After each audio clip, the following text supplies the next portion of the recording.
आज हम tiger in the zoo written by Leslie Norris का पार्ट सेकंड को एक्सप्लेन करेंगे और साथ ही साथ हम ये भी देखेंगे कि इस स्टांजा में अभी तो हमने फिलहाल 2 स्टांजा और हमने लिया है इस पार्ट के लिए, एक स्टांजा और होगा आपके लिए और हम उसे फाइनल पार्ट में पार्ट थर्ड में हम उसे प्रेजेंट करेंगे और उसके बारे में हम बात करेंगे। तो फिलहाल हम थर्ड और फोर्थ स्टांजा को एक्सप्लेन करेंगे और we will discuss about the figures of speech, poetic devices that has been used in the both stanza. तो आइए पढ़ते हैं इसको। He should be snarling around houses at the jungle's edge, bearing his white fangs, his claws, terrorizing the village। तो सबसे पहले हम जानेंगे कि snarling means क्या होता है। snarling means the warning sound made by animals। जब कोई जानवर होता है और उसे ये लगता है कि उसे खतरा है तो वो एक तरह का आवाज वो निकालता है जिससे वो वार्निंग देता है दूसरे जानवर को कि ही में अटैक ऑन दैट एनिमल। वो उसे अपना दुश्मन समझ लेता है और इसी वजह से वो एक स्नार्ल की आवाज वो निकालता है। तो snarl means warning sound made by animals around houses at the jungle's edge। Hereby the poet once again picturized the actual scene or the real living place of the tiger।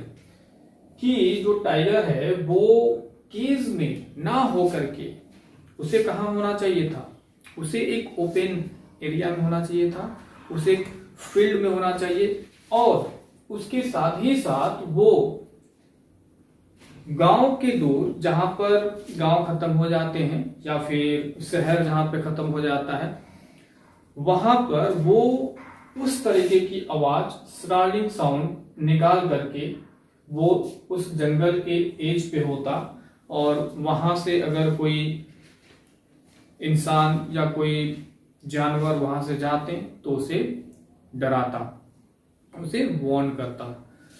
So the poet says that the tiger must be at the outskirt of the village, whereby he made snarling sound at the outskirt of the village। bearing means क्या होता है? bearing means होता है uncovered। तो जैसे कि उसके जो दांत होते हैं जो बहुत ही शार्प होते हैं और उसके जो क्लास होते हैं उसको वो बेयरिंग कहता है। वो जो टाइगर है वो अपने उस फैंग से, इसे हम टिप कह सकते हैं, उसका टिप कह सकते हैं, फैंग से या क्लॉज से, it will create terror among the people. वो क्या करता, लोगों के बीच में एक भय प्रकट करता, वो जगाता और इस तरह से इसका काम ही है। It's a nature, it is a ecosystem. ये हर अलग अलग जितने भी अलग जानवर होते हैं उनका अपना एक स्वभाव होता है, एक नेचर होता है। कोई काफी फेरोसियस होता है, कोई काफी सॉफ्ट होता है, जेंटल होता है, लेकिन टाइगर का स्वभाव क्या है, वो फेरोसियस होता है। तो इसीलिए वो जो पोएट है उसने यहाँ पे यूज किया है, नेचर के बारे में उसने बात किया है कि बाघ यानी कि टाइगर का जो नेचर है वो कैसा होना चाहिए।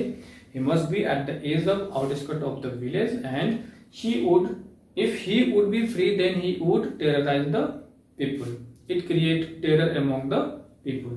तो इस तरह से अब हम देखेंगे कि इस स्टांजा में क्या क्या फिगर्स ऑफ स्पीच यूज हुए हैं। सबसे पहले हम बात करेंगे राइमिंग स्कीम के बारे में। राइमिंग स्कीम वही है हमारा ए बी और सी बी, और फिगर्स ऑफ स्पीच यानी कि लिटरेरी डिवाइसेस, मैं बार बार कह रहा हूं, literary devices, figures of speech और पोएटिक डिवाइसेस, ये तीनों एक ही होते हैं। तो सबसे पहले हम बात करते हैं इंजैम्बमेंट की। इंजैम्बमेंट जो है वो यूज है हाउस पर, यानी इस लाइन में यूज है क्योंकि ये लाइन यहाँ पे खत्म नहीं है। और इसी तरह से हम दूसरा जो फिगर्स स्पीच है उसकी बात करेंगे जो है ओनोमेटोपिया। ओनोमेटोपिया जो है वो ये है। What is onomatopoeia? एक ऐसा फिगर्स ऑफ स्पीच होता है जिसमें जो वर्ड्स होता है, जो साउंड होता है, वही उसकी मीनिंग को प्रकट करता है। यानी कि सराउंडिंग, ये कोई वर्ड नहीं है, इट इज अ साउंड। और जब आप स्नार कहोगे तो आपके दिमाग में एक पिक्चर फॉर्म होगा कि स्नार मीन्स क्या होता है। जब आप रैटल को पढ़ोगे तो आपके दिमाग में एक पिक्चर फॉर्म होगा रैटल मीन्स क्या होता है। जिंगलिंग, ये सारी चीजें क्या होते हैं? ओनोमेटोपिया होते हैं। तो यहाँ पे स्नार्लिंग जो है ये आपका एक वर्ड है जिसे हम ओनोमेटोपिया कहते हैं। उसके बाद एजोनेंस का भी यहाँ पे यूज है। एजोनेंस में ओ और आई, ये दो आपके वोवेल साउंड है जो कि इस स्टैंजा में यूज हुए हैं। जैसे आप यहाँ पे देख सकते हो कि बियरिंग हीज वाइट हीज और हीज तक में आई साउंड यूज हुआ है, और ओ साउंड जो यूज हुआ है वो शुड, अराउंड और हाउसेज में यूज हुआ है। तो एजोनेंस का यूज यहाँ भी है। वैसे ही कंजोनेंस का भी यूज यहाँ पे है। जैसे एस साउंड का हमने यहाँ पे अंडरलाइन भी किया है, हीज में, फैंक्स में और क्लास में, यहाँ पे कंजोनेंस का भी यूज हुआ है। तो अब आगे चलते हैं और बात करते हैं हम अपने फोर्थ स्टैंजा के बारे में। तो but he is locked in the concrete cell. Concrete means आपको पता ही होगा कि बिल्डिंग मटेरियल होता है, लेकिन यहाँ पे जो कंक्रीट सेल कहा गया है वो उस केज को कहा गया है। जो टाइगर जिस केज में है उसी को कंक्रीट सेल कहा गया है। तो actually where the tiger is, the tiger is in the cage. तो यहाँ फिर से अपने फोर्थ स्टैंजा पे जो पोएट है वो अपने फर्स्ट स्टैंजा की बात करता है, यानी कि जहां पे उसको होना चाहिए। एक्चुअल में बाघ वहां पे नहीं है, एक्चुअल में टाइगर वहां पे नहीं है। कहाँ है वो? In the cage, and that is why he is locked in the cage and his strength behind bars. देखो अभी मैं आपको बता दूं कि जो स्ट्रेंथ है, इस स्ट्रेंथ को हम metonymy is the figures of speech which replaces the name of a thing with the name of another thing. जैसे कि अगर हम क्राउन कहते हैं तो क्राउन का क्या मतलब होता है? किंग, पावर होता है। उसी तरह से आपने पढ़ा होगा कि एक बहुत ही प्रचलित प्रभोग है, काफी फेमस है ये, कि pen is mightier than sword. तो पेन वहां पे क्या है? It is the written words, और जो स्वॉर्ड है वो क्या है? It is refer to the battalion, it is refer to the army forces, यानी कि पावर को रेफर करता है। तो ये हमारा मेटोनिमी होता है। अगर हम ये कहते हैं कि I am ready to give you my hand, तो इसका मतलब है कि जो हैंड की बात हो रही है means that I am ready to help you. वो जो हैंड है वो हेल्प को रेफर करता है। तो उसी तरह से जो ये स्ट्रेंथ है ये रेफर करता है टाइगर के पूरे बॉडी को, यानी उसका जो बॉडी है उसको ये रेफर करता है, और इसीलिए यहाँ पे मेटोनिमी यूज हुआ है। आप इसको जरूर याद रखिएगा। तो व्हाट हैपेंस कि जो बाघ है, जो टाइगर है, वो इनसाइड है, यानी केज के उसकी जो पूरी पावर है वो खत्म हो गया है।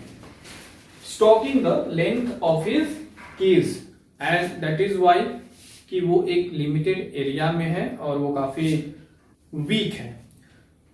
अगर आप कहीं जू में गए होंगे तो आपको देखने से लगा होगा कि जितने भी एनिमल्स होते हैं वो केज में बंद पड़े होते हैं, वो काफी खुश नहीं रहते। मैं गया हूं, मैंने भी देखा है, और मैंने ये नोटिस किया है कि वो जो एनिमल्स होते हैं, चाहे वो शेर हो, चाहे वो टाइगर हो या कोई भी हो, वो अपने आप को बहुत ही ज्यादा दुखी महसूस करते रहते हैं। अगर एक इंसान को केज में बंद कर दिया जाए तो आप सोचो कि क्या होगा। अगर आपको ही एक केज में डाल दिया जाए तो आप सोचो कि आपको क्या फील होगा। तो वो चीज तो टाइगर को भी फील होगा ना। वो क्या है? वो यहाँ पर उस एक लिमिटेड एरिया में वॉक कर रहा है, वो स्टॉक कर रहा है, और वो जानता है, he knows that his strength is inside the cage, he can't do anything, he can't terrorize the people as he can terrorize outskirts of the village। लेकिन केज में होने के वजह से वो किसी पीपल को, विजिटर्स को वो टेरराइज नहीं कर सकता है, क्योंकि उसकी जो पूरा का पूरा पावर है इट इज कन्फाइंड, उस केज में बंद हो गया है। and that is why what he is doing, he is just ignoring the visitors. वो विजिटर्स को इग्नोर करता है क्योंकि उसको पता है he can't do anything. अब इस पूरे स्टैंजा में क्या क्या यूज हुआ है आइए देखते हैं फिगर्स ऑफ स्पीच में. पर्सनिफिकेशन, जो आपको पता है कि ही यानी वंस अगेन ही जो वर्ड है, जो प्रोनाउन है, वो टाइगर को रेफर करता है कि वो पर्सनिफाइड किया गया है. एलिट्रेशन यानी कि ये जो आपका बी लेटर है ये 2 बार यहाँ पे अपीयर हुआ है, रिपीट हुआ है, तो इसलिए यहाँ पे एलिट्रेशन का भी यूज हुआ है. एजोनेंस का भी यहाँ पे यूज हुआ है. जैसे आप यहाँ पे देख लीजिए ई जो साउंड है यहाँ पे ही में, लॉक्ड में, द में, कंक्रीट में और सेल में, यहाँ पे ई साउंड का यूज हुआ है, दैट इज एजोनेंस. कंजोनेंस इस साउंड का यूज हुआ है, जैसे कि आप यहाँ पे हीज में देख सकते हो, स्ट्रेंथ में देख सकते हो और बार्स में देख सकते हो. और मेटोनिमी मैंने आपको बताया है. तो स्टूडेंट्स आज हमारा ये पार्ट सेकंड भी खत्म हो गया. उसके बाद जब हम फाइनल पार्ट बताएंगे तो उसमें लास्ट स्टांजा को एक्सप्लेन करते हुए इसके जितने थीम है, सेंट्रल आइडिया है, टोन है, उसके बारे में हम बात करेंगे. तब तक के लिए goodbye, thank you, have a nice day.